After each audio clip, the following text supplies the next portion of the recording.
বন্ধুরা এটা কি চাল বুঝতে পারছো তো? এটা বানাবো হচ্ছে আজকে ফ্রাইড রাইস। তো দেখো, এই যে চালটা এখন ধুয়ে এই যে জল ফুটছে, এই দেখো যে জল ফুটছে, দিয়ে দেবো।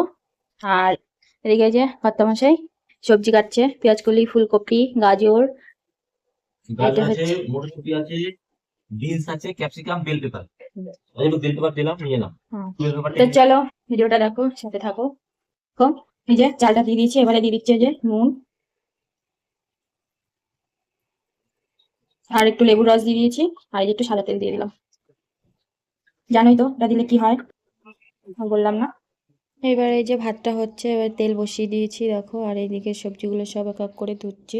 তো ওখানে 3-4 রকম সবজি মিশিয়ে দিয়েছি, আর বাকিগুলো আলাদা, যেগুলো সিদ্ধ কম হবে সেগুলো আলাদা আলাদা করে সিদ্ধ করছি। আর এই যে তেল গরম হয়ে গেছে, তেলের মধ্যে দিয়ে দিলাম ফুলকপি। ফুলকপিতে যেহেতু তেল বেশি লাগে তাই ফুলকপিটা আগে দিয়ে দিয়েছি। ফুলকপিটা ভাজা হয়ে গেছে, এবারে গাজরটা দেবো। এই যে গাজরটা দিয়ে দিলাম, গাজরটা তো হতে একটু দেরি হয়, সবগুলো ভাজাতে আমি অল্প অল্প নুন দিচ্ছি, নুন দিয়ে তারপরে উঠাচ্ছি। এই যে গাজর ভাজা হয়ে গেছে, এবার পেঁয়াজ কলিটা হালকা করে ভেজে নেব। তো এটার মধ্যে নুন দেবো না, যেহেতু জল কাটবে, তাই নুন ছাড়া এটা ভাজবো। আর এদিকে মাংস বসানোর জন্য তো এই যে মাংস বসানোর জন্য যেসব পেঁয়াজ ফোড়ন দিয়ে তেজপাতা দিয়ে ভাজা বসিয়ে দিয়েছি, এটা প্রেশার কুকারে করবো, একটু সিটি দিয়ে নেবো যাতে তাড়াতাড়ি হয়ে যাবে। আর এই যে এখানে হচ্ছে বিনস আর 2 রকম ক্যাপসিকাম দিয়ে ভাজা করছি। আর এই যে সব মশলাগুলো দিয়ে দিয়েছি, নুন, হলুদ, আদা, রসুন, জিরে গুঁড়ো, ধনে গুঁড়ো সব দিয়ে ভালো করে কষাচ্ছি। আর এদিকে যে ভাজাটা হতে একটু দেরি হচ্ছে, যে মশলাটা কষানো হয়ে গেছে প্রায় সুন্দর করে।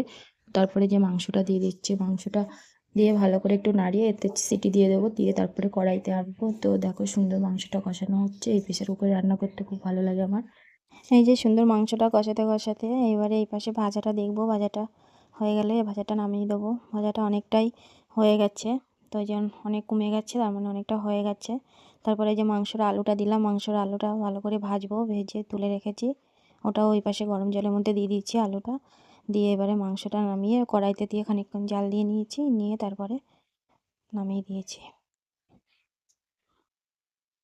এই যে রাইসটা এবার কড়াইতে দেবো, কড়াইতে যে প্রথমে তেল মাখিয়ে নিয়েছি, দিয়ে তারপর কতটা ভাত দিয়েছি, তারপরে আবার এই যে সব পাট পাট করে দিচ্ছি। প্রথমে হচ্ছে গিয়ে চিনি, নুন, গোলমরিচ আর এই যে সবজিগুলো দিয়ে তারপরে এই যে কড়াইতে উনুনের উপরে দিয়ে নাড়িয়ে টাড়িয়ে নিয়ে, আর এই যে মাংসটা হয়ে গেছে, ঢাকা দিয়ে রেখেছি। আর এই যে অর্ধেকটা বাকি রয়েছে, এই অর্ধেকটা এবারে ডাইরেক্ট কড়াইতেই করব, তাই কড়াইতে একসঙ্গে সব কিছু দিয়ে দিলাম।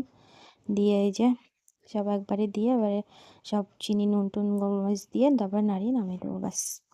তো বন্ধুরা, কেমন লাগলো ভিডিওটা জানিও। আজ এ পর্যন্ত, কাল আবার দেখা হবে। টাটা।